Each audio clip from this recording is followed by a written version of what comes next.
against independent commission, 9/11 style, that was crafted by your own ranking member, John Katko, to investigate the facts and circumstances of January 6th. Okay, well, let me explain that to you. That commission would have been devoid of current politicians and would have required bipartisan buy-in to issue subpoenas. Okay, on January 12th. Can you explain why all of you? Yes. As soon as you're done, I'll explain. Davis voted against that, and what you all are now doing your own investigation into the 6th.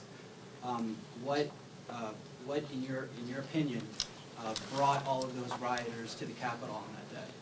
Okay, so let me answer your question. You say we voted against the commission. On January 12th, we offered the commission and put it on the floor, and every single Democrat voted against it. It was on 9/11. Pelosi wouldn't bring it up, so we sent her a letter 3 months later before she responded.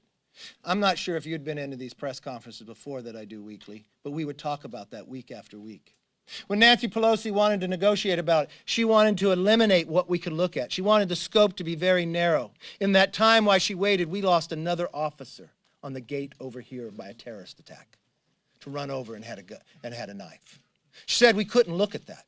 We couldn't look at what had happened in America just that short time before, the riots in the streets that have been going over. Riots throughout, riots that were in this city as well. And what she did, I'll answer your question, thank you. And what we did within that process, we wanted to have a 9/11. We wanted to have a scope. We offered it. We put it on the floor. We voted for it. Pelosi played nothing but politics, delayed it, and then when they moved to this equation, we offered people to be on this committee. That's the rules, to select committee to the minority to put people on. For 232 years, that's been the history of this House. But Nancy Pelosi said no. Why?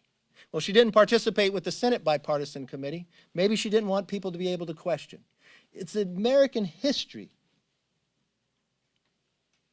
You look across the street at the Supreme Court. You got that statue of a lady with a blindfold with a scale, to be fair, to be equal. She wanted to make sure it was not equal. That she wanted to pick and choose who could be on, that we didn't have the right. Never before in the history it allowed that to be. So no, we didn't participate with her political scam. We offered it 6 days after January 6th, a 9/11 committee. Write it the way it happened. Yes.